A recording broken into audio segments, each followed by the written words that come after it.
저번 주에 우리 같이 배웠던 내용들 기억을 하시죠? 그 레위기 1장에서 우리가 번제에 대한 이야기를 했어요, 그죠? 번제에 대한 이야기 때 번제가 뭐였어요? 이제 죄와 관련된 제사, 죄와 관련된 예배라고 말씀드렸잖아요. 이게 제물을 가져와요. 얘는 소를 가지고 우리가 얘기를 해볼게요. 소가 이렇게 왔어요. 제사를 드리기 위해서, 예배를 드리기 위해서. 그러면 이제 나의 죄를 이제 그 제물에 이제 넘겨야 되잖아요. 그거를 안수했다라고 성경에 기록하는데, 그 안수는 누가 하는 거라고요? 내가 하는 거예요. 그죠? 그러면은 죽이는 건 누가 하는 거예요? 내가 하는 거예요. 그리고 각을 뜨는 건 누가 하는 거예요? 내가 하는 거예요. 그죠? 가죽은 누가 벗기는 거예요? 내가 하는 거예요. 그죠? 그리고 또 맨 마지막으로 진짜 이제 불로 태우는 건 누가 하는 거예요? 제사장이 하는 거예요. 그런데 지금 오늘 우리도 예배를 드렸어요. 그죠? 그런데 우리 오늘 예배를 통해서 하나님께 죄사함의 고백을 했죠. 그게 번제거든요. 번제. 이 구약으로 따지면. 그러면 우리 안에 이 번제를 하나님께 매주 드리고 있느냐라는 물음이 던져졌을 때, 우리는 이 구약에 이제 알았으니까, 구약의 그 죄사함의 이 예배라고 할 수 있는 죄를 고백하는 이 번제, 정말 내 눈 앞에서 내 죄가 소에게 이양되어지고 그 죄 때문에 소가 울부짖으며 죽고 그 가죽을 어렵게 벗기며 각을 뜨는 그 시간이 우리들 안에 있었는가? 지금 우린 배웠으니까 하나님께 이 번제를 드리는 마음으로 우리가 죄를 고백했느냐라는 이 부분에 있어서 우리는 네 라고 대답을 할 수 있다면, 네 라고 대답을 한다면 우리의 삶은 정말 하나님 보시기에 아름다운 향기로운 제물이 될 수밖에 없어요.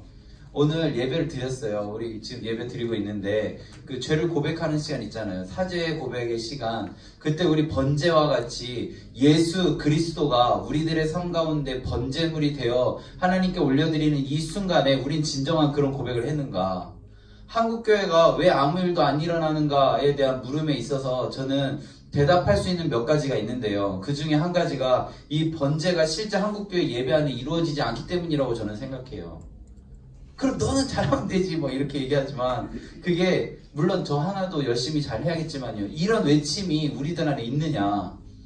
레위기를 안 보기 때문에 그래요. 레위기가 우리 1장부터 쭉 이렇게 되어 있는데요, 레위기의 이 예배가 구약의 예배 정도로 우리가 생각하기 때문에 그냥 읽기 어려운, 정말 지금에는 적용하기 어려운 그런 제사법이라고 생각하기 때문에 우리 이 교회 안에서 지금 하나님께 올려드리는 이 예배가 진정한 의미가, 구약의 이 예배를 처음 만들어가는 이 시간에 담겨져 있는 예배가 지금 한국교회에 있겠죠. 왜냐하면 우리 제사 예배 때 사제기도 하니까 그게 바로 이거잖아요. 하나님, 제가 일주일 동안 돌아봤을 때 이러한 잘못을 했습니다. 하나님, 저에게 호흡을 허락하셨는데 그게 하나님께서 허락하신 호흡이라고 여기지 않고 자연스럽게 나에게서 발생되는 그러한 것이라고 생각했습니다.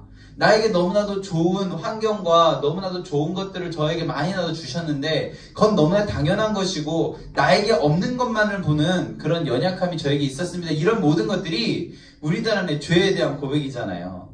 그때에 정말 이 번제를 드리는 마음으로 우리가 그렇게 했느냐라는 거예요. 이 한국교회가 정화되어지는 게 안 될래 안 될 수가 없어요. 그냥 찌끄레기와 같은, 정말 제가 볼 땐 본질이라고 생각되지도 않는 것에 매달려서 그것을 정말 너무나도 중요하게 생각하는 그런 게 아니라요, 정말 중요한 중심에서 본질적인 것, 하나님께 우리가 예배하는 것에 대해서 더 집중해야 하려면 레위기를 공부를 잘해야 된다는 거예요.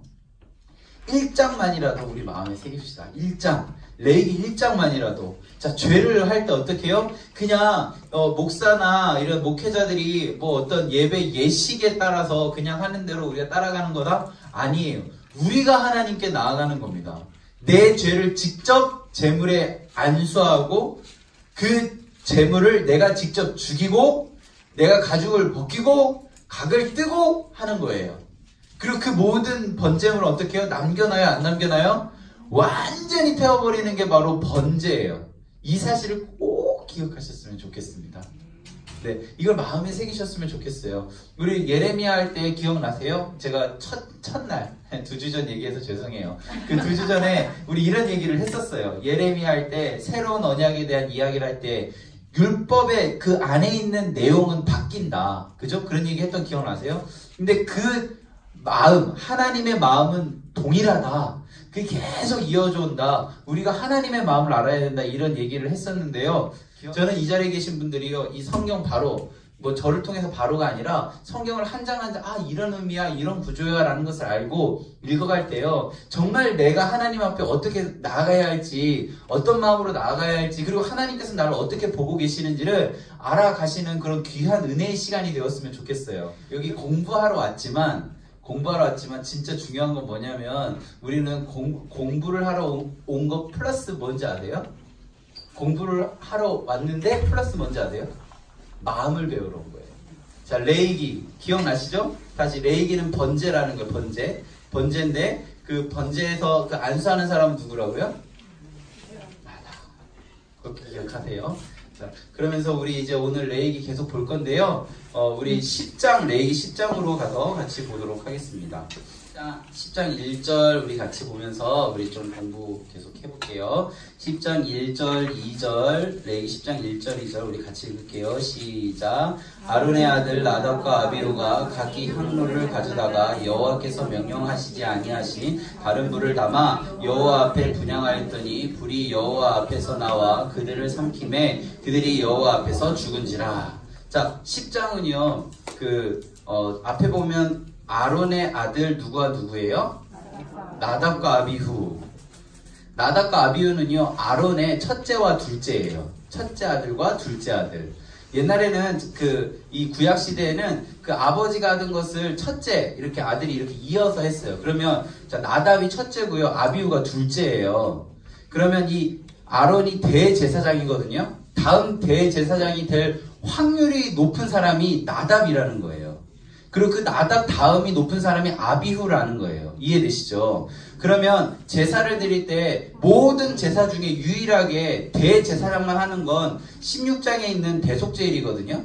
대속제일. 근데 이 대속제일 외에는 모든 제사는 제사장이 다 드릴 수 있어요.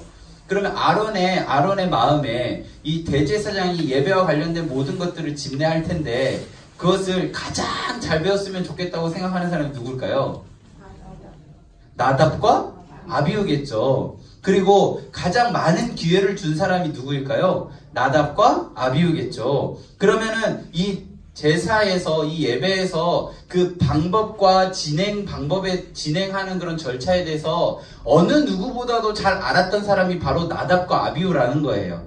경험도 제일 많았던 사람이 바로 나답과 아비후라는 거예요. 여기까지 이해되시죠? 그런데 이 사람들이 어떻게 했어요? 여호와께서 명령하시지 아니하신 다른 불을 담아. 이해되세요? 이 사람이 몰라서 이랬으면 괜찮아요. 그런데 이 사람은 알고 있었어요. 이 나답과 아비후가 어떤 사람이었다고요?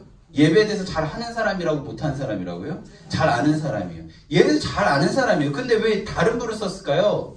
그의 삶 가운데 예배에 대한 경험치가 점점 많아졌던 거예요. 나는 좀 잘 안다라고 생각했던 거예요. 그러니까 여호와한테 묻지 않은 거예요. 여기서 죄가 시작하는 거예요. 근데 상처 주는 사람들의 대부분이나 아니면 하나님 앞에 원하시지 않은 모습으로 가는 사람들의 대부분은 이게 좀 오래 있던 사람들이, 여기 계신 분들이 정말 하나님 앞에 다른 불을 드릴 수도 있어요. 신앙의 연수가 쌓이면 쌓일수록요, 점점 우리는 다른 불을 드릴 확률이 높아진다라는 거예요. 그럼 어떻게 해요? 굉장히 깔끔해요. 죽어요. 우리 이제 알았으니까 성장해야 된다는 거예요. 다시 돌아오면 10장에서 다른 불을 들여서 죽었어요. 그래서 이제 4절에 보면 미사엘과 엘사반이 뭐 이것들을 처리하고요. 여기 중요한 이야기 할게요. 이 6절 말씀 좀 우리 같이 읽겠습니다. 시작. 모세가 아론과 그의 아들 엘르아살과 이다말에게 이르되 너희는 머리를 풀거나 옷을 찢지 말라. 그리하여 너희가 죽음을 면하고 여호와의 진노가 온 회중에게 미침을 면하게 하라. 오직 너희 형제 이스라엘 온 족속은 여호와께서 치신 불로 말미암아 슬퍼할 것이니라. 자, 슬퍼하는데 너희 형제 나답과 아비후가 죽은 것으로 슬퍼해라? 아니죠. 그걸로 슬퍼하지 말라고 그랬어요. 그런데 뭘로 슬퍼해라? 여호와께서 치신 불로 말미암아 슬퍼해라 라고 되어 있어요. 여호와께서 진노하심으로 슬퍼해라 라는 거예요. 우리 안에 진정 하나님 안에서 슬퍼해야 되는 것은 인정이나 우리들이 뭔가 관계성의 무너짐이 아니라 하나님과의 관계가 허물어져 간 것을 우리가 슬퍼해야 되는 거예요. 이 한국교회가 저는 슬퍼해야 되는 것이 교인의 수가 줄어가는 것을 슬퍼하는 것이 아니라 하나님 앞에 바로 드려지는 예배가 줄어들어가는 이 현상을 슬퍼해야 되는 거예요. 세상이 한국교회를 걱정하는 이 현상을 슬퍼해야 되는 거예요. 목사가 안 세워줘도 상관없어요. 이 한국교회 교인이 줄어도 상관없어요. 근데 세상이 교회를 걱정하는 거예요. 교회가 세상을 걱정하면서 기도해야 되는데 이 현상을 우리는 슬퍼해야 된다는 거예요. 우리 계속 볼게요. 8절에서 11절까지 읽겠습니다. 여호와께서 아론에게 말씀하여 이르시되 너와 내 자손들이 회막에 들어갈 때에는 포도주나 독주를 마시지 말라. 그리하여 너희 면하라. 이는 너희 대대로 지킬 영영한 규례라. 그리하여 너희가 거룩하고 속된 것을 분별하며 부정하고 정한 것을 분별하고 또 나 여호와가 모세를 통하여 모든 규례를 이스라엘 자손에게 가르치리라. 여기 뭐라고 되어 있어요? 9절에 보면 회막에 들어갈 때 포도주나 독주를 마시지 말라 이렇게 되어 있어요. 그죠? 교회에 오시기 전에는 되도록이면 이렇게 술을 드시고 교회에 오시면 안 돼요. 안 그러실 거죠?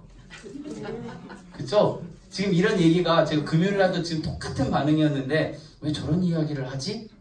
30년 전 제가 초등학교, 그러니까 저는 국민학교 다녔거든요. 그 초등학교 다닐 때 그때 교회 다니는 사람은 이래야 된다라고 하는 것들이 그때는 당연히 그렇게 안 했던 것들이 지금은 하는 거 되게 많아요.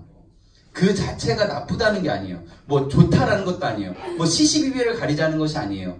바뀐다는 거예요. 바뀐다는 거. 지금 우리가 웃는 것들이 그게 어떻게 뭐 이런 것들이 나중에는 괜찮은 것이 될 수 있다라는 거예요. 제가 좀 하나 우리 나중에 볼 거지만 미리 볼게요. 우리 사사기 2장으로 좀 가서 보겠습니다. 사사기 2장 10절 우리 좀 같이 읽을게요. 사사기 2장 10절 362면에 있습니다. 우리 좀 같이 읽겠습니다. 시작. 그 세대의 사람도 다 그 조상들에게로 돌아갔고 그 후에 일어난 다른 세대는 여호와를 알지 못하며 여호와께서 이스라엘을 위하여 행하신 일도 알지 못하였더라. 그 세대라는 단어가 있고 또 하나는 어떤 세대가 있어요? 다른 세대라는 단어 보이시죠? 이 시대가 어느 순간 여호와를 모르는 다른 세대가 올 수 있다라는 거예요. 지금 우리의 이 세대가 다 죽고 하나님 품에 갔는데 우리의 다음 세대가 다른 세대가 되어버리면 그 다음 세대가 하나님을 모르는 세대가 되어버린다는 거예요. 그래서 우리가 해야 될 건 뭐예요? 야, 포도주 먹으면 안 돼! 독주 먹으면 안 돼! 이게 아니라 다시 레위기 10장으로 갈게요. 레위기 10장에 가서 포도주와 독주를 마시지 말라 이것을 설명하는 것이 뭐 명령하고 막 이런 것이 아니라 너희들은 자, 그 다음 보세요. 뭐라고 되어 있어? 10절에 보면 거룩하고 속된 것을 분별해야 돼. 부정하고 정한 것을 분별해야 돼. 이걸 알려줘야 된다는 거예요. 제가 태어났을 때부터 교회라는 곳에서 살았어요. 저는 모태신앙이에요. 저는 그 울타리 안에서 자랐기 때문에 교회에서의 이야기가 그렇게 어색하거나 뭔가 받아들이기 어렵지도 않아요. 그런데 제 친구들이 교회 안에 이렇게 들어오는 것이 어려워지는 이유는 납득하기 어려운 그런 하지 말라고 금지되어지는 것들 때문에 힘들어하는 거예요. 근데 그 설명하는 사람도 왜 안 해야 되는지도 몰라요. 그렇게 배워왔으니까 하지 말라고는 하는데 왜요? 라고 물어보면 대답을 못해요. 우리가 알려줘야 되는 것은 물론 이런 것도 알려줘야 되지만 거룩하고 속된 것을 구별할 수 있어야 돼 라는 것이에요. 부정하고 정한 것을 구별할 수 있어야 돼 라는 것을 이야기하는 거예요. 너가 술을 먹고 안 먹고는 거룩하고 이런 정한 것에 있어서 하나님에게 있어서 너의 마음 가운데 거룩하고 부정한 것을 구분하는 데 있어서 방해가 된다면 안 하는 게 좋겠다. 이렇게 이야기가 되어져야 된다는 거예요. 여러 가지 이야기들 있잖아요. 우리 다음 세대들에게 이야기해줘야 되는 것. 그것들에 있어서 그냥 하지마! 서약해가 아니라 왜 그렇게 해야 되는지 우리가 설명할 수 있어야 돼요. 그러려면 우리 뭘 해야 돼요? 레위기 1장에 있는 번제를 드려야 된다는 거예요. 우리가 진짜 재물 앞에 그 안수하고 각을 뜨고 정말 가죽을 벗기는 그 울부짖음의 소리를 들어야 된다는 거예요. 우리가 먼저 예수 그리스도의 십자가 앞에 직면해야 돼요. 그렇게 안 하면요, 우리는 설명해낼 수 없어요. 예수님이 어떤 이유로 무엇 때문에 어느 정도로 우리의 죄를 대속하셨는지를 우리가 아냐라는 거예요. 다음 세대를 걱정하는 것이 아니라 지금 이 세대를 살아가는 우리가 하나님 앞에 바로 서서 너가 거룩하고 부정한 것을 분별할 수 있는 마음이 있어야 된다라고 이야기하는 것이 우리들 안에 있어야 된다는 거예요. 예전에는요, 당연했던 것이 이제는 당연하지 않은 것이 된 게 너무나도 많기 때문이에요. 그래서 우리는 뭐라고요? 그냥 단순히 뭐 하지 마라, 뭐 하지 말라 이런 규율을 알려주는 것도 중요하고 꼭 해야 되는 건데 그보다 사실은 더 중요한 것은 뭐라고요? 거룩하고 속된 것을 분별해야 돼. 그리고 부정하고 정한 것을 분별해야 돼.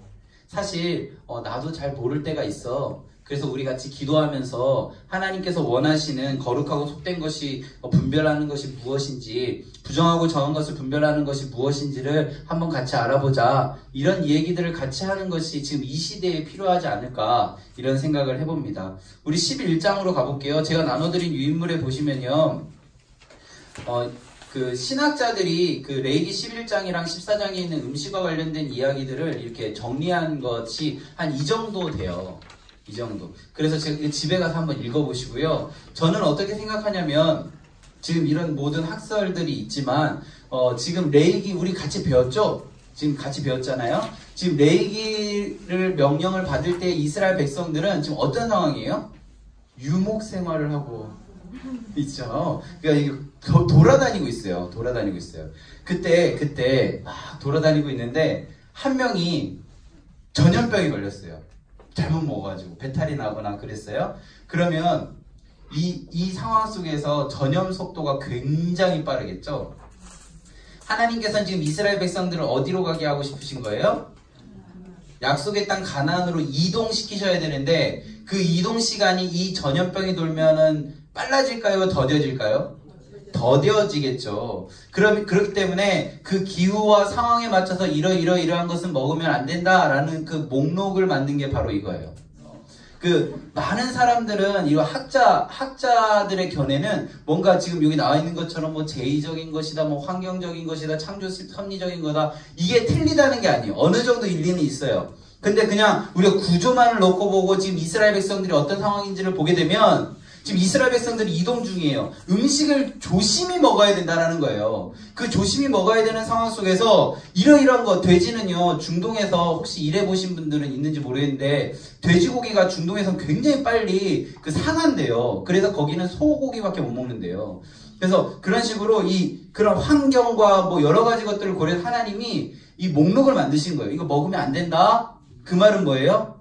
갓난이에게 어머니가 이유식을 떠다 드리는 거죠. 신생한테. 이를 만들어주는 그런 마음을 느끼시면 좋아요. 그러니까 아이가 건강하게 커가기를 바라는 부모의 마음이 여기 녹아져 있어요.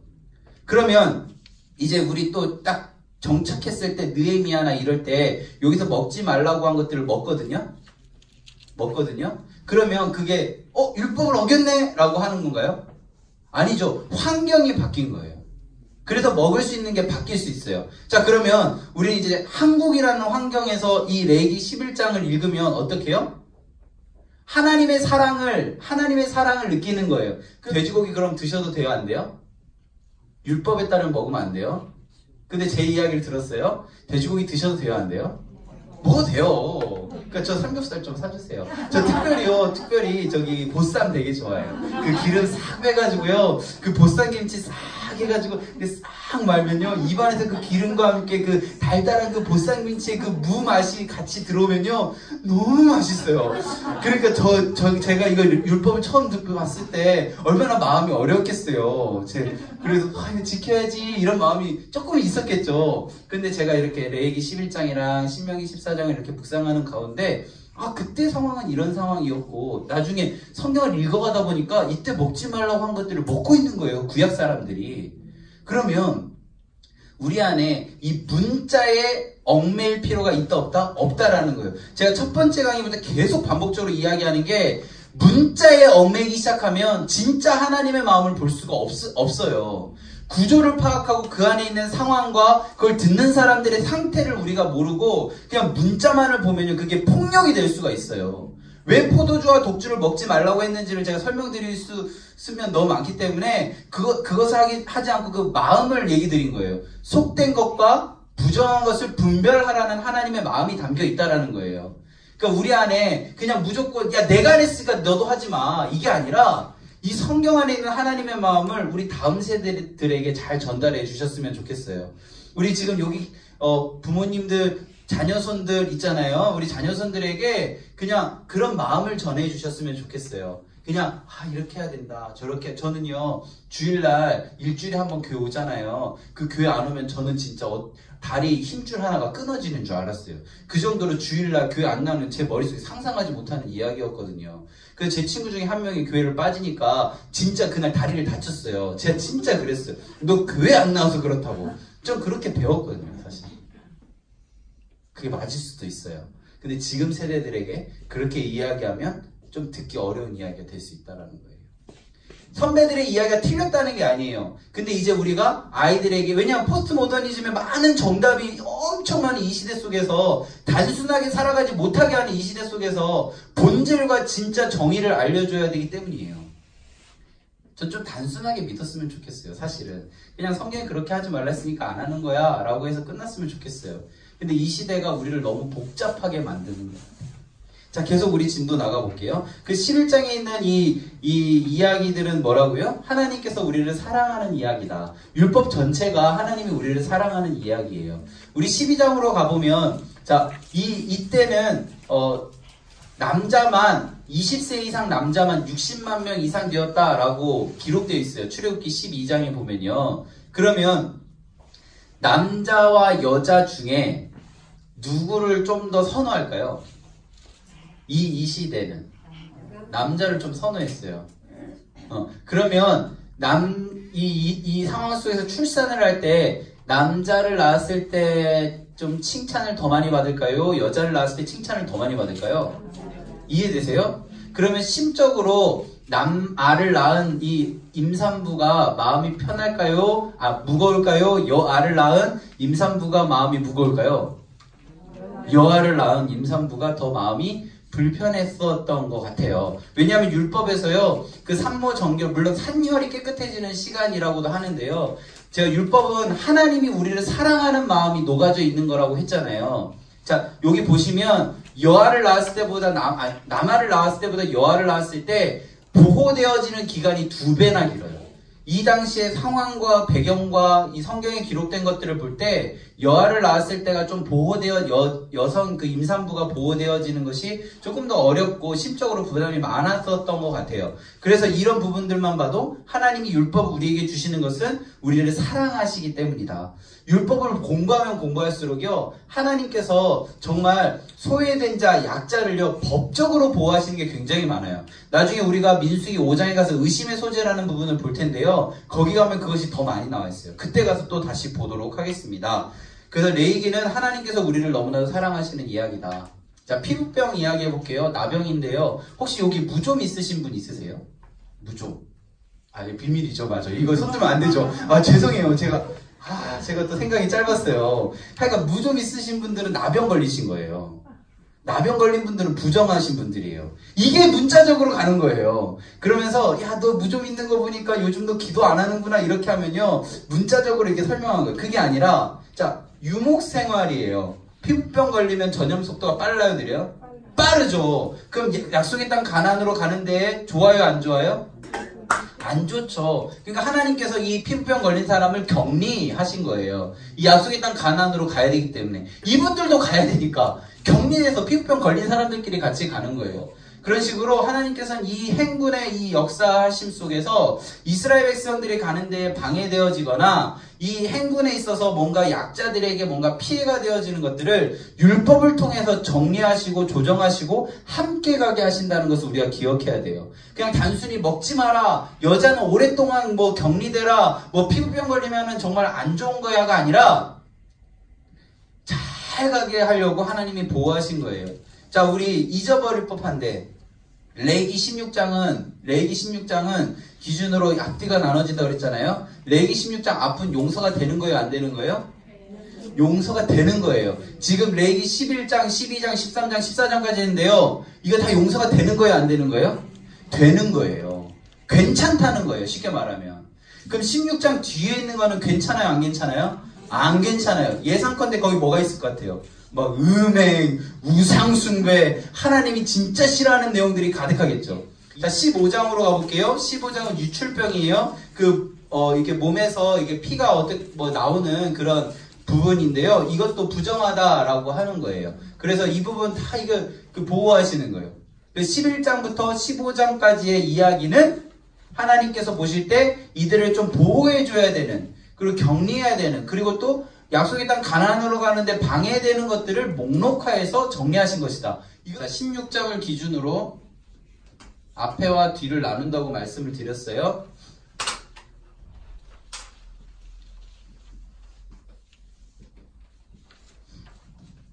17장과 18장에는요, 너희들 이렇게 하면 죽는다 이렇게 얘기하세요.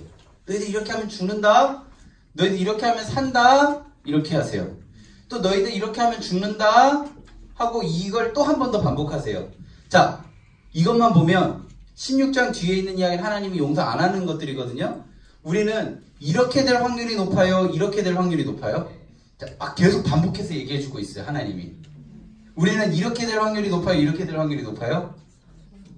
우리 죄인이잖아요. 그래서 이렇게 될 확률이 높아요. 이렇게 될 확률이 높다고요. 그래서 한 번만 하시는 게 아니라 똑같거든요, 내용이. 이렇게 될 확률이 높아요. 그 내용의 포인트는 뭐냐면 우상숭배예요, 우상숭배. 17장에서 이제 피와 관련된 이야기들 쭉 하고요. 18장 3절 읽겠습니다. 18장 3절 시작. 너희는 너희가 거주하던 애굽 땅의 풍속을 따르지 말며 내가 너희를 인도할 가나안 땅의 풍속과 규례도 행하지 말고 너희는 내 법도를 따르며 내 규례를 지켜 그대로 행하라. 나는 너희의 하나님 여호와이니라. 자, 뭐와 뭐를 따르지 말래요? 따르지 말고 행하지 말래요? 애굽 땅의 풍속, 가나안 땅의 풍속, 규례. 그 말은 뭐예요? 우상숭배하지 말라는 거예요. 쉽게 말하면 하나님의 법이 아닌 그들의 법을 따르지 말라는 거예요. 그러면 어떻게 해요? 죽어요. 우리는 우상숭배하면 죽어요. 근데 우리는 죽으려고 교회를 다니고 죽으려고 성경책을 읽는 게 아니니까 우리 살려고 하는 거니까 우리 17, 18, 20장은 집에 가서 한번 기회되면 읽어보시고요. 우리 19장 가겠습니다. 19장 2절 보겠습니다. 19장 2절 시작. 너는 이스라엘 자손의 온 회중에게 말하여 이르라. 너희는 거룩하라. 이는 나 여호와 너희 하나님이 거룩함이니라. 자, 하나님께서 뭐라고 얘기하셨냐면 거룩하라 라고 얘기했어요. 왜요? 내가 거룩하니까 너도 거룩해라 라고 얘기하시는데요. 그 거룩하는 첫 번째가 무엇이냐면 3절 보세요. 제일 먼저 뭐 해야 돼요? 부모를 경외해. 그 다음 뭐예요? 안식일을 지키는 것. 안식일 지키는 것보다 부모 경외가 앞입니다. 마태복음도 봐도요. 예배하기 전에 형제와 다투면 화해하고 와라 라고 되어 있어요. 하나님께서 우리가 눈에 하나님 안 보이잖아요. 그러니까 하나님 앞에 우리가 뭔가 이렇게 하는 것을 부모님, 내 육신의 부모님에게 하듯이 하라고 성경은 자꾸 이야기하고 있어요. 그래서 여기 부모 경외가 1번이다. 그 다음에 안식일을 지키고 그 다음에 막 이렇게 우상 숭배하지 말고 뭐 화목제 드리고 뭐 쭉 나오면요. 9절에 보면 밤 모퉁이까지 거두지 말고 이삭 줍지 말고 왜 그러냐면 10절에 보면 가난한 사람 거류민을 위하여 버려둬라. 그리고 11절에 보면 도둑질하지 말고 거짓말하지 말고 거짓맹세하지 말고 13절에 보면 품삯을 아침까지 밤새도록 두지 말고 14절에 보면 청각장애인들 그저 귀먹은 사람들 저주하지 말고 맹인 시각장애인들 장애물 두지 말고 하나님 경외해라. 무언가 나보다 부족한 사람들을 억누르고 억압하는 것이 아니라 그들에게 예상되어지는 문제들을 제거해줘라 라고 하는 거예요.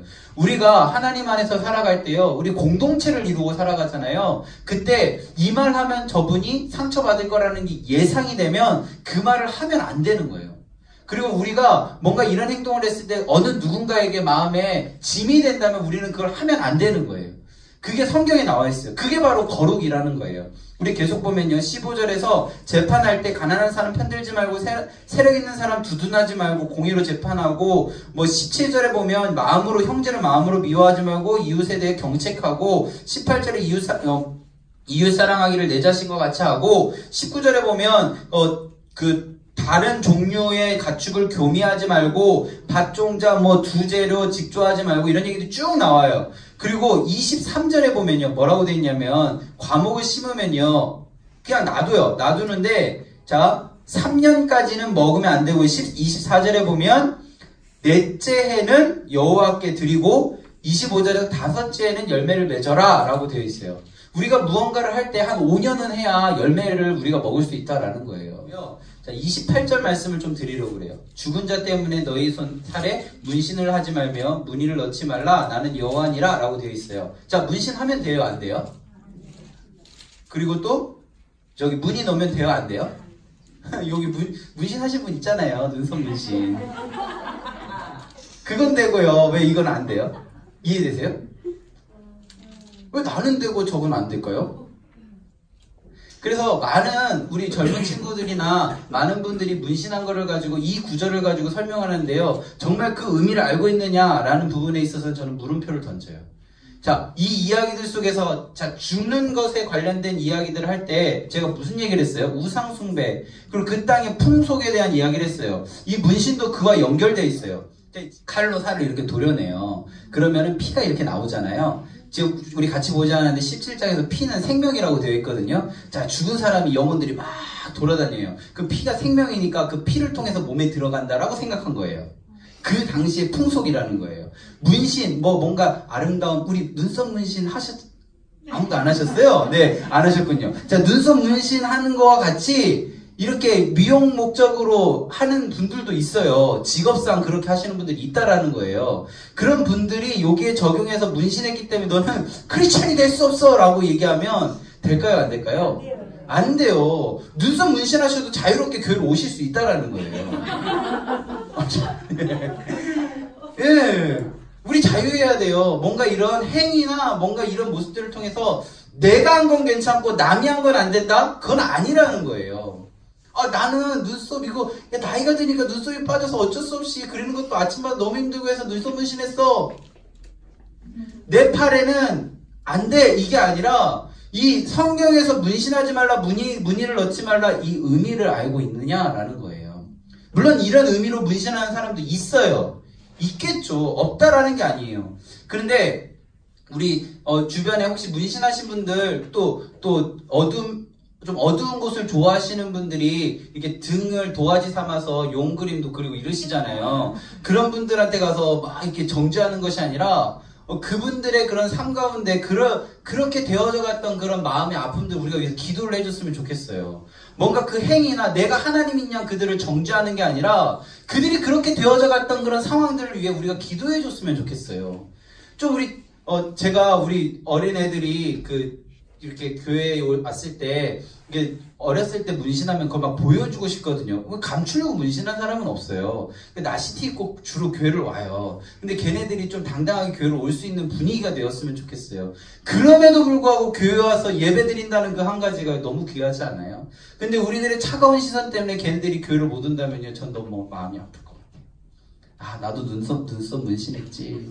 쟤는 어깨 했구나. 이렇게 생각하면 좋겠어요. 자, 이 문신은 아까 말했던, 제가 좀 다시 기억하면, 우리 이제 배웠죠? 그 당시 풍속에서 나온 것이다. 뭔가 미용의 목적 이런 개념이 아니다. 아시겠죠? 자, 그래서 이런 오해들을 좀 안 하셨으면 좋겠습니다. 31절에 보면, 너희는 신접한 자 박수 믿지 말고, 그들을 추종하여 스스로 더럽히지 말고, 나는 너희의 하나님이다. 뭐 이런 식으로 우상숭배에 대한 얘기들을 계속 반복적으로 이야기하고 있습니다. 그래서요, 레이기는 제가 여기까지 하도록 하겠습니다. 자, 민수기를 잠깐 하고 우리 잠깐 쉴게요. 민수기 잠깐만 하고 쉴게요. 자, 민수기 제목에 보면 뭐라고 되어 있어요? 영어로. 넘버스 보이세요? 넘버스? 네요. 백성민, 샘수. 백성의 수를 기록한 책이 민수기예요. 영어로도 넘버스예요. 그래서 제일 중요한 게 뭘까요? 숫자예요, 숫자. 어떤 숫자예요? 백성의 숫자예요. 자, 백성의 숫자가, 자, 민수기는 뭐가 중요하다고요? 사람의 수. 그것을 인구조사라고 그래요. 인구조사. 인구조사를 2번 해요. 2번 하는데요. 1장하고 26장이에요. 우리 1장 좀 볼게요. 그 인구조사를 하는 이유가 1장 3절에 보면 나와 있는데 왜 한다고 그랬어요? 네? 싸움에 나갈 만한 모든 자라고 되어 있어요. 자, 싸움에 나갈 사람을 이제 수를 하는데요. 1장에서는 60만 3,550명이었고요. 26장에서는 60만 1,730명이었어요. 그런데 자, 이거 왜 이런 인구조사 왜 했다고요? 싸울 만한 사람들이 몇 명인지를 본 거예요. 자, 싸울 만한 사람이 준비가 됐으니까 이제 뭐 하면 되는지 아세요? 전쟁을 하는데 전쟁할 때 비행기 타고 이륙하면 돼요. 이륙하면 돼요. 이륙! 그래서 26장에 이륙하면 돼요. 그 전쟁 나갈 준비됐으니까 이륙하면 돼요. 26장 아시겠죠? 전쟁은 나갈 준비가 됐으니까 이제 뭐 하라고요? 이륙하면 돼요. 이륙! 그 26장이에요. 자, 그러면 이때 사이가요, 별로 그 기간이 길지가 않아요. 어떤 사건 때문에 다시 인구조사를 한 거거든요. 몇 장에 보면은 그 이유가 나와 있을까요? 25장에 보면 나와 있어요. 바로 앞에요. 시띠무맹. 인구조사 준비해서 이륙했잖아요. 그래서 사람들이 물어봐요. 야, 인구조사 한 번 하면 되는데 왜 두 번 해? 얘 싸움 뭐 준비하려고 하는데 그 이유는 시띠무맹 2호! 시띠무맹 2호! 해서 25장이에요. 아시겠죠? 시띠무맹 2호! 그래서 또 그 이유가요, 이 시띠무맹 왜 했는지가 앞에 나와 있어요. 이 발람 때문이거든요. 이 발람의 꾀 때문이라고 31장에 나와 있고요. 자, 발람이 이야기에서 시띠무맹을 하게 되고 시띠무맹 때문에 26장에서 인구조사를 하게 돼요. 우리 여기 뭐 시험 볼 분들은 없기 때문에 이거 장을 외우라는 게 아니라 그 흐름을 기억하라는 거예요. 자, 인구조사를 두 번 했고 그 이유가 바로 앞에 있는데 그 내용이 시띠무맹이고 이 시띠무맹이 왜 일어나냐면 발람의 꾀 때문이다. 이 이야기는 제가 다음 주에 설명을 드릴 거고요. 이 큰 구조만 기억하시면 되겠습니다. 자, 인구조사 몇 번 했어요? 두 번 했어요. 두 번 할 때 첫 번째 제일 많았던 지파가 유다 지파예요. 자, 두 번째 제일 많았던 지파 유다 지파예요. 이 첫 번째 제일 적었던 지파는 므낫세 지파예요. 26장에 두 번째 제일 적은 지파는 시므온 지파예요. 자, 우리 요거는 좀 어려운 질문인데 틀려도 괜찮아요. 시띠무맹 때 인구가 많이 변동이 있어서 26장에서 다시 인구조사를 한 거예요. 왜냐하면 전쟁을 나가야 되는데 뭔가 이렇게 이렇게 역할들이 있잖아요. 그러면 사람의 수가 중요하거든요. 그래서 다시 인구조사를 했어요. 인구조사를 했더니 인구가 이때는 제일 적었던 게 므낫세인데 이때 제일 적은 게 시므온이 됐어요. 여기까지 이해되시죠? 인구수가 60만 명은 크게 변화가 없죠. 물론 조금 변화는 있는데 므낫세가 제일 적었는데 시몬이 제일 적은 지파가 됐어요. 자, 여기까지 잘 이해되셨죠? 그러면 시띠무맹 사건에서 가장 많이 죽은 지파는 어딜까요? 네, 시몬. 역시 시몬이 제일 적어진 거예요. 자, 그러면 이 말은 시띠무맹에 가장 적극적으로 가담한 지파는 시므온 지파라는 사실을 알 수 있어요. 이해되세요? 그래서 이런 구조를 알고 이제 조금씩 들어가면 그냥 단순히 인구조사만을 놓고 보면은 뭐 큰 의미가 없는데 이 시띠무맹이라는 중요한 이야기 속에서 적극적으로 가담한 지파가 시므온 지파라는 사실을 알게 되고 나중에 되면 시므온은요 땅도 분배받지 못해요. 나중에 되면 그냥 유다의 도움으로 살아라 라고까지 바뀌어요. 그 시므온이 우리가 나중에 신명기 가서 보겠지만 시므온에 대한 축복이 아예 사라져버려요. 신명기 33장에 보면. 그렇게 이제 시므온이 왜 그렇게 자꾸 좀 지파에서 12지파에서 밀려나는 것 같을까? 이 시띠무맹 사건 이후부터 그렇게 돼가기 시작해요. 그래서 나중에 제가 신명기 갔을 때 그 창세기에 있는 축복과 신명기에 있는 축복을 좀 비교해서 설명을 드릴 건데요.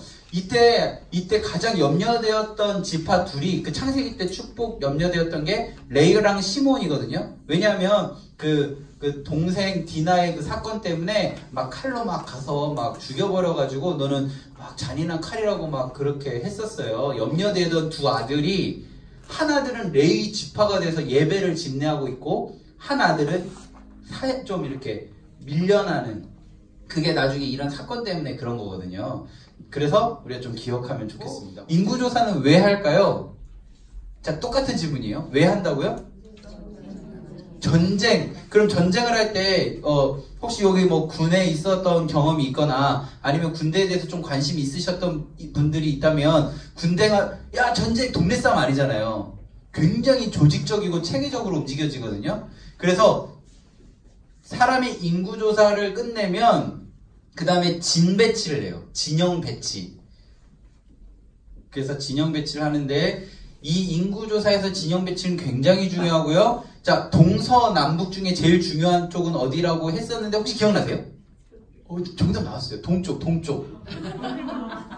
하는 얘기 안 했는데 제가 그냥 들은 거예요. 성령님이 알려주신 거죠? 자, 동쪽이 제일 중요해요. 동쪽. 자, 1번, 2번, 3번 중에 뭐가 제일 중요할까요? 1번이 제일 중요해요. 자, 첫 번째가 유다예요. 17쪽에 보시면 진 배치가 나와 있어요. 자, 유다. 그 다음 뭐예요? 이사갈. 그 다음이요? 스불론. 남쪽 르벤, 시므온, 갓, 에브라임, 므낫세, 베냐민, 단, 아셀, 납달리 이렇게 되어 있어요. 자, 동쪽이 중요하다고 했고 1번이 제일 중요하다고 그랬어요. 자, 유다는 첫째일까요? 아닐까요? 야곱의 첫째 아들일까요? 아닐까요? 아닐까요? 야곱의 첫째 아들일까요? 아닐까요? 네? 르시네유 넷째예요. 넷째. 자, 그러면 첫째가 좋아할까요? 안 좋아할까요? 안 좋아해요. 자, 첫째가 뭐라고? 르시레유라고 그랬어요. 르벤이요. 얘가 첫째예요. 얘가 첫째. 아시겠어요? 그런데 첫째, 아까 아론의 첫째 나답 얘기할 때 첫째 중요하다고 말씀드렸어요. 근데 첫째 자리를 지금 누가 하고 있냐면 유다가 하고 있어요. 이 느낌 잘 잡으셔야 돼요. 놓치시면 안 되고. 자, 이제 이 성막 안으로 들어갑니다. 동쪽에는 제일 중요하다 그랬죠. 동쪽에는 느낌상 누가 있을 것 같아요? 모세. 그래요, 맞아요. 모세. 또 네, 아론. 다 보고 얘기하신 거 아니죠? 지도자고 대제사장이잖아요. 대제사장. 그죠? 그래서 아론의 가족들이 여기 살았대요. 동쪽에. 그런데 자, 아론의 가족들 모세는 이 형제니까 레위에는 이렇게 세 개 가문이 있었어요. 고핫, 게르손, 무랄이에요. 모세와 아론은요 고핫 가문에서 나왔어요. 자, 그러면 게르손, 고핫, 무랄이거든요.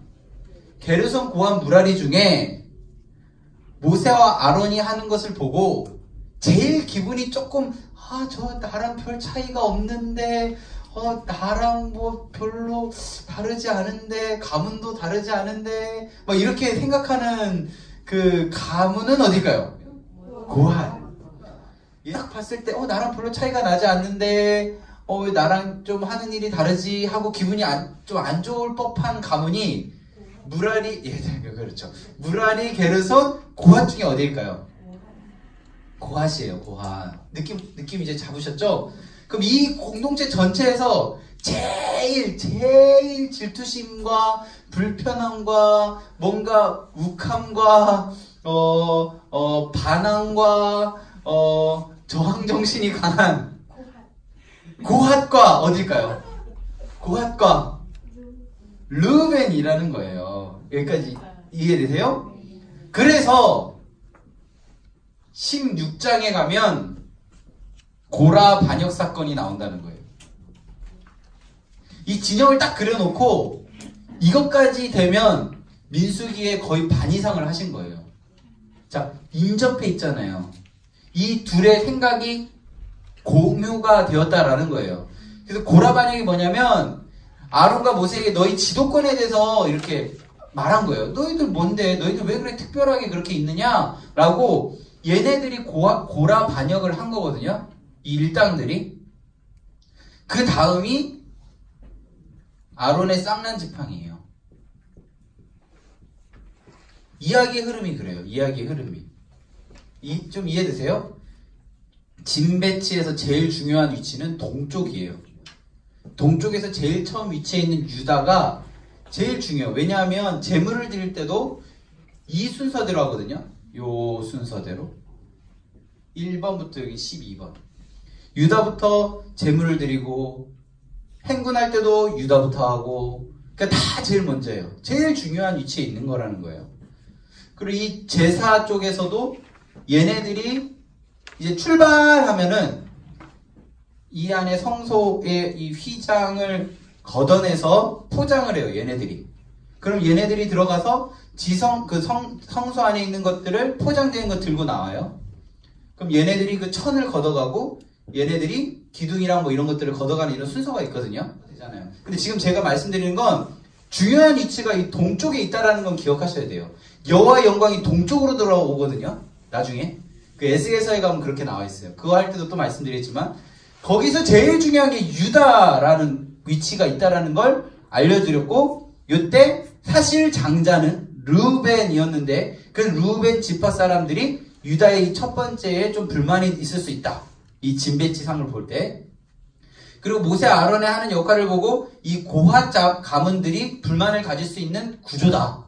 그래서 보니까 이 남쪽에 있는 이 둘이 결탁해서 16장에 고라 반영을 했고 이 상황 속에 이걸 하나님께서 한 방에 땅을 열어서 다 죽여버린 다음에 이 아론의 쌍난 지팡이를 가지고 아론의 권위를 세워주셨다. 이 이야기가 있거든요. 이건 다음 주에 할 거예요. 그러니까 진배치만 봐도 우리가 진배치만 알고 있어도 동쪽이 중요하다. 이것만 알고 있어도요. 동쪽이 제일 중요한데 유다네? 유다가 네 번째 아들이라고 그랬는데 네 번째 아들의 가문인데 르우벤이 첫 번째 아들인데 첫 번째 아들 가문이 동쪽 첫 번째가 아닌 남쪽 총 네 번째 자리에 있네? 뭔가 순서가 바뀌었네? 불만이 있을 수 있겠네? 그게 이게 성경을 구조로 읽는 거예요. 아시겠죠? 그래서 여기 보시면 자 그렇게 보시고요. 자 5장으로 좀 가보겠습니다. 5장 제가 아까 여인들을 보호하고 막 이런 얘기들 드렸잖아요. 그런 얘기들 이제 조금 하려고 하는데요. 처음에 5장 1절 2절 보면은 2절 볼게요. 이스라엘 자손에게 명령하여 모든 나병한 자, 유출증 있는 자, 주검으로 부정된 자 진영 밖으로 나가게 됩니다. 그러니까 이거 아까 제가 설명했던 걸 좀 요약해서 말한 거고 5절부터는 7절에 보면 죄 지으면 5분의 1 더해서 뭐 이런 얘기들이 있어요. 그리고 11절에 보면 11절부터는 어떤 얘기냐면 남편이 어떤 이유든지 간에 자기 아내가 다른 남자를 마음에 품었다라는 생각이 든 거예요. 근데 그 품은 게 좀 이렇게 육체적인 관계까지도 했다라고 이렇게 의심을 한 거예요. 의심.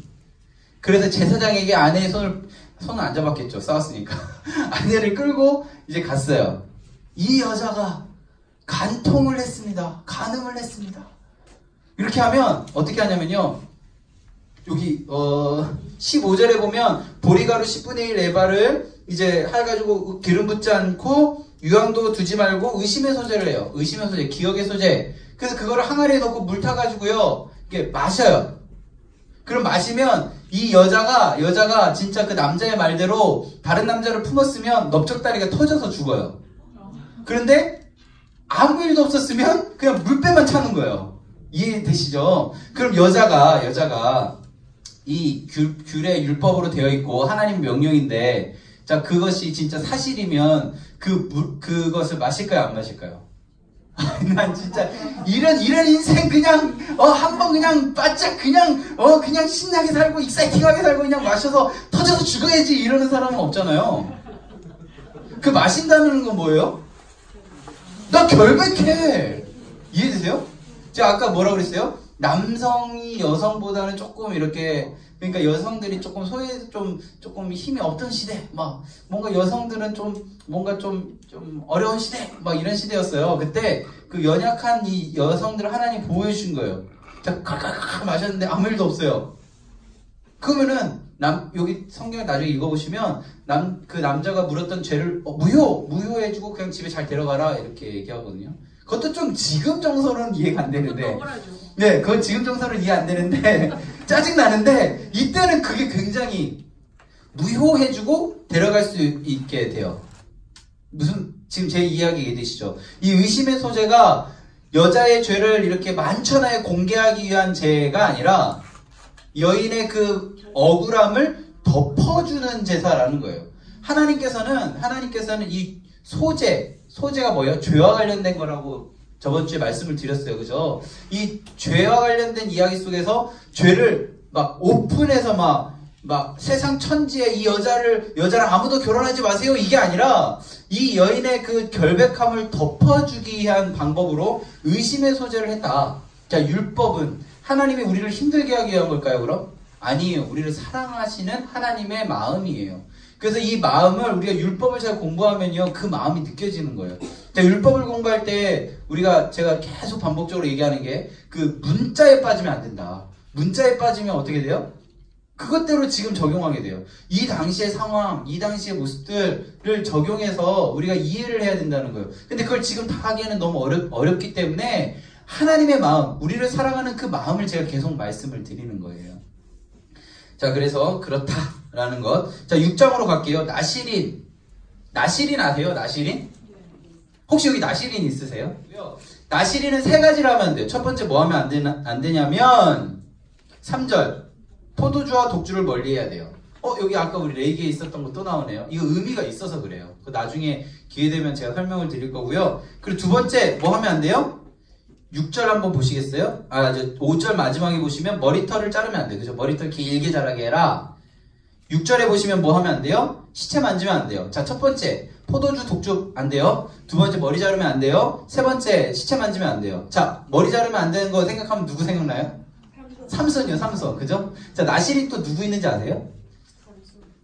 삼손, 또 사무엘, 또 한나가 그렇게 기도했잖아요. 이 아들 나면 다 하나님께 바치겠습니다. 그런 게 다 나시린이거든요. 또 세례 요한도 나시린이었대요.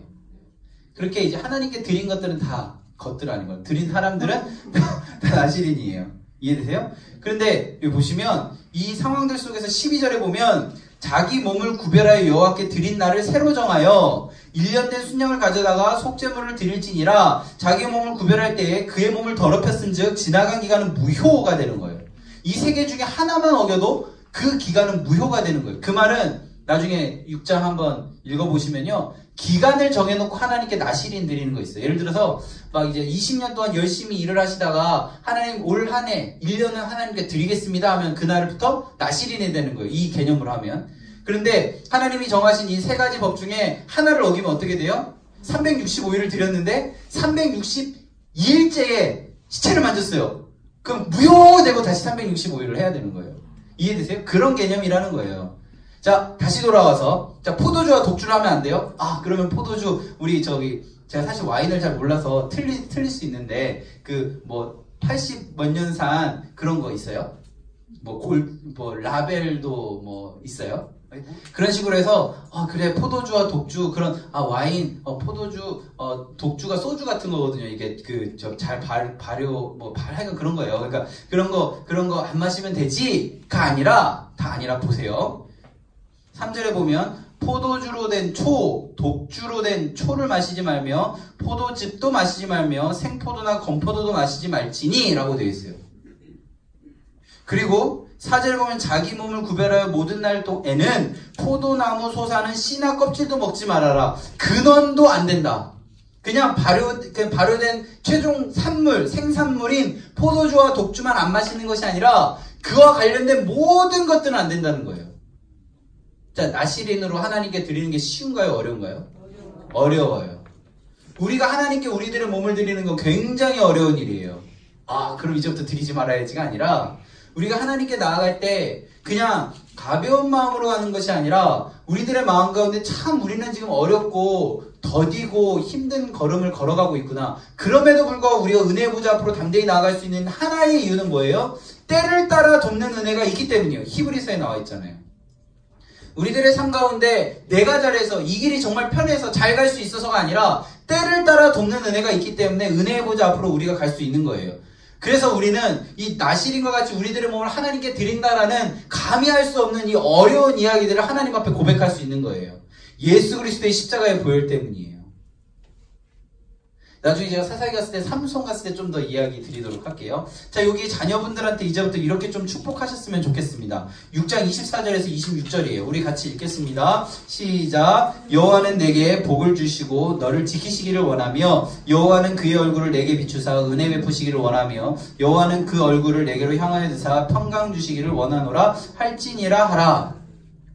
그래서 여기에서 너라는 단어를 우리 자녀들의 이름을 넣고 이렇게 기도하는 거예요.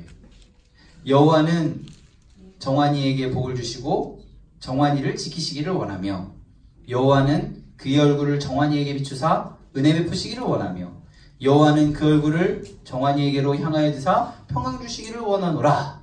그래서 다시 돌아오면 24에서 26절에서 여호와께서 복을 주시고 이렇게 할 때 너라는 2인칭 들어가는 것에 이제 좀 축복하고 싶은 분들의 이름을 넣어서 하셨으면 좋겠어요.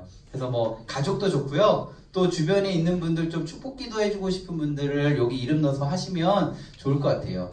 이렇게 기도 어떻게 해요? 라고 물어보시는 분들 많아요. 그런 분들은요, 이렇게 성경에 기도문들, 좋은 기도문들이 많거든요. 그걸 인용해서 기도하시면 하나님 안에서 기도하는 것이 그냥 부담이 되지 않아요. 그럼 어떻게 해야 돼요? 성경을 많이 읽어야 돼요.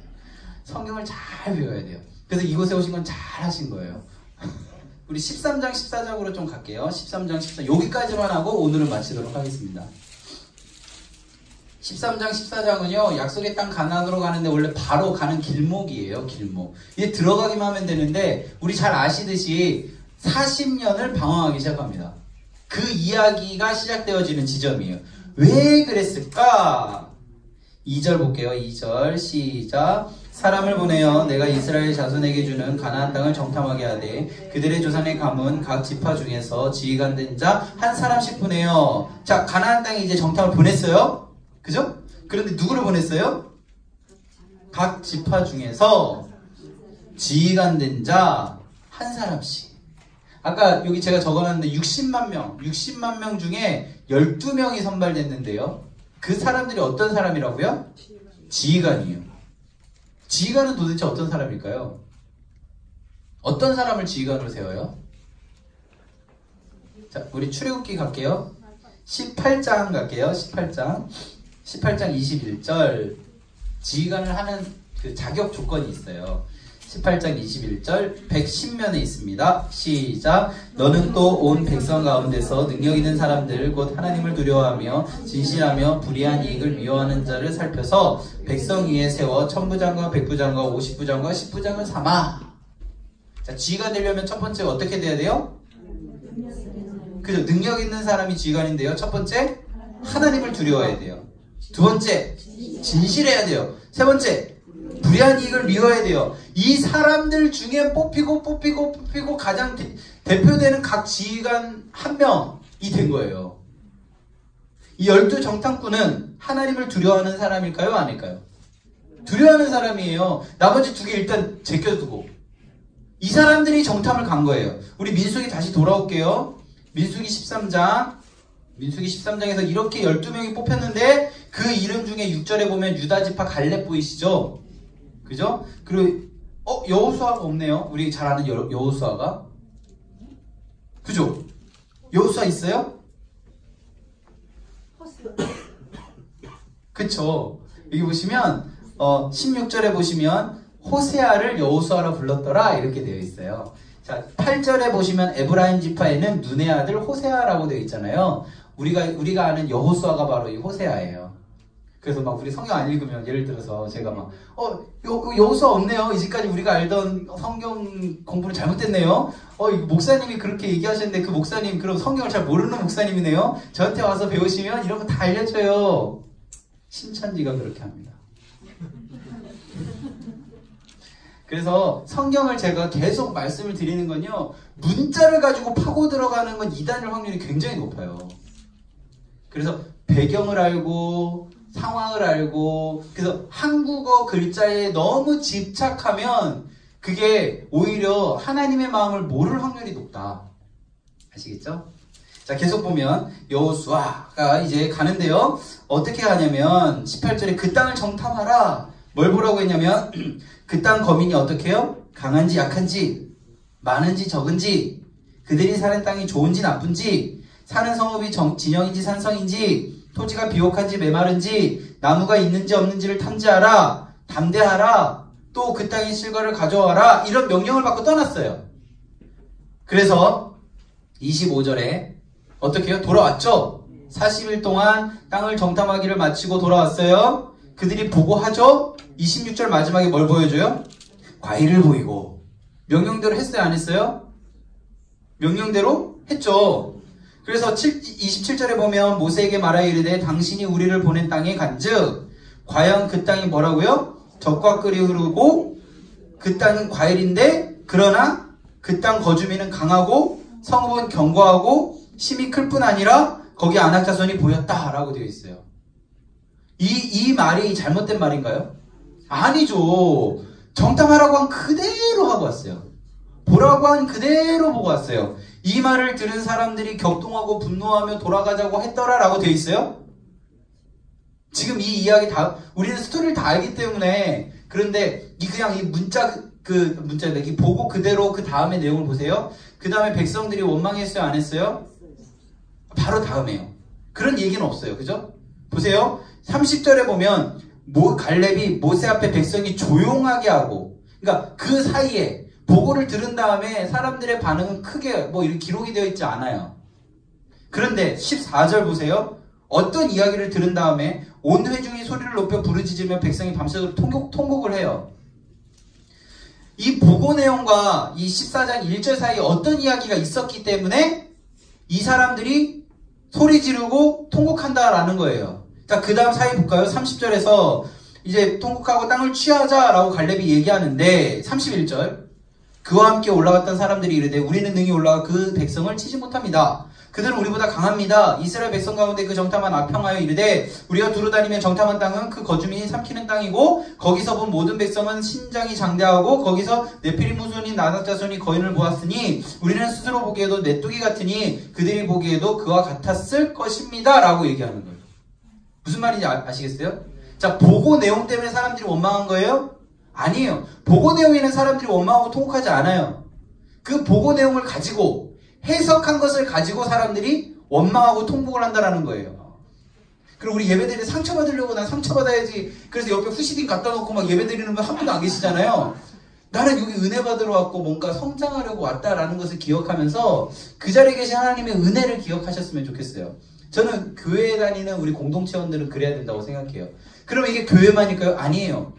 삶의 자리도 마찬가지예요. 하나님이 보내셨다라고 믿는다면 가정에서 직장에서 어디에서 무엇을 하든지요. 그 자리를 하나님이 보내주신 거예요. 난 직장에 상처받으러 갈 거야. 나는 회사에 상처받으러 갈 거야. 이런 사람 한 명도 없어요. 저 사람이 나에게 왜 그렇게 얘기할까?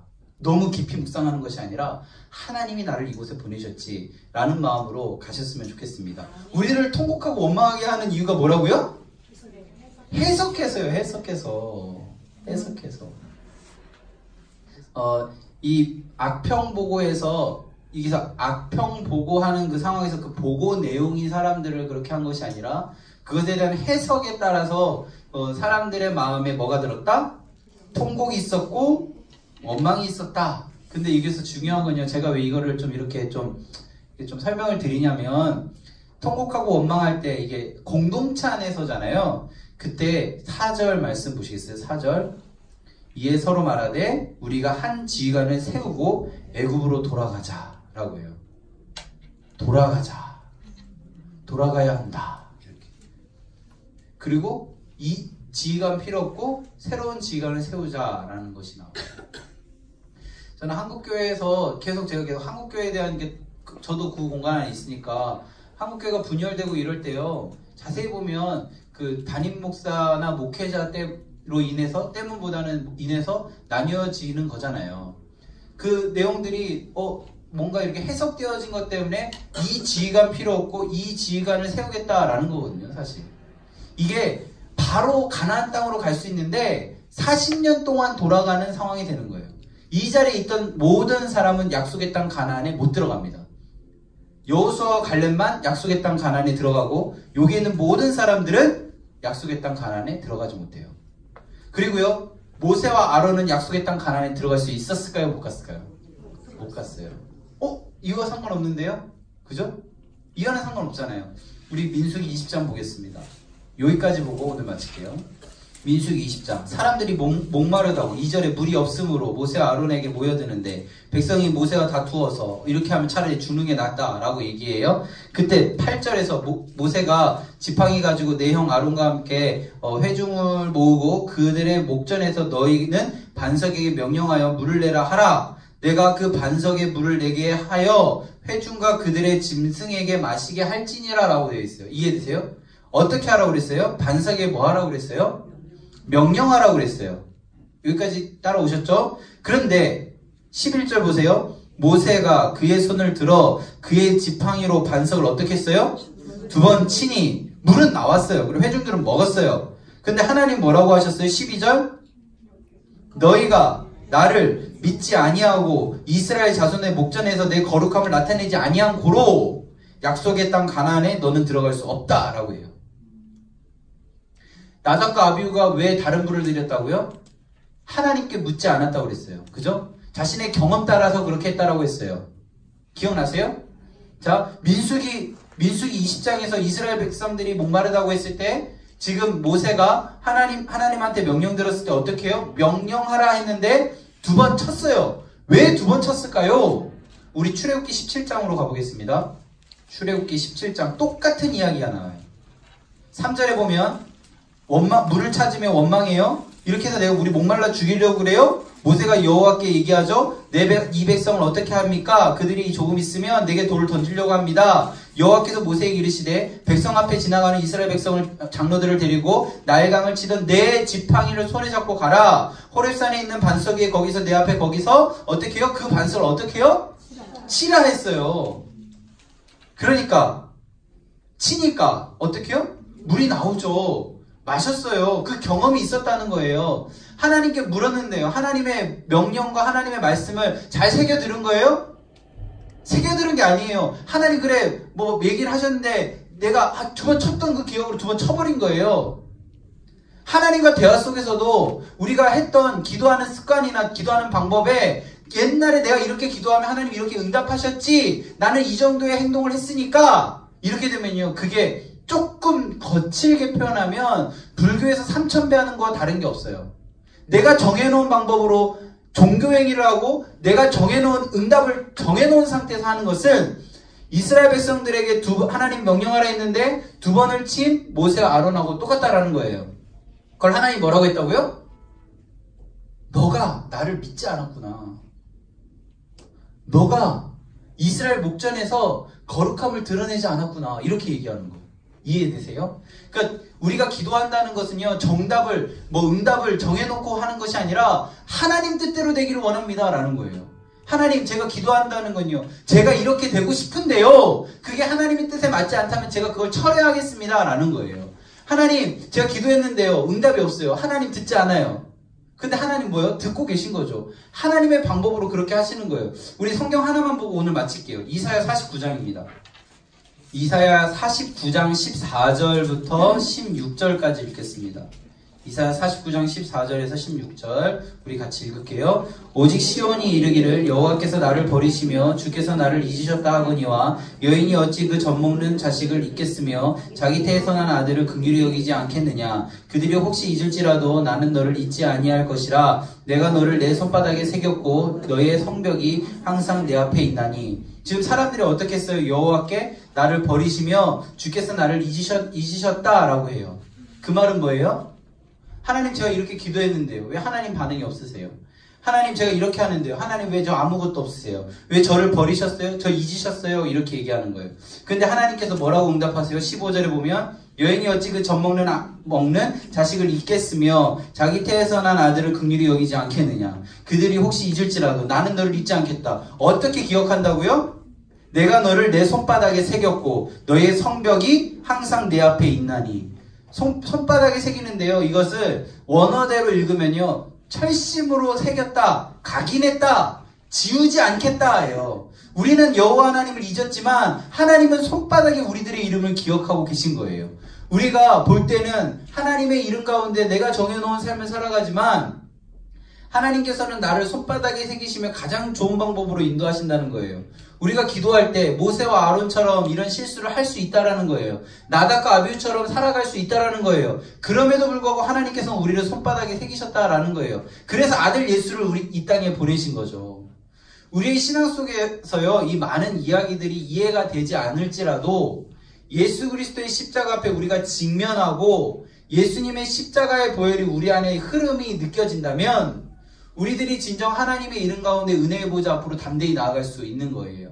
저는 우리가 약속의 땅이 뭐예요? 천국이잖아요. 하나님 나라잖아요. 하나님 나라 갈 때 나답처럼 할 수 있어요. 아비후처럼 할 수도 있죠.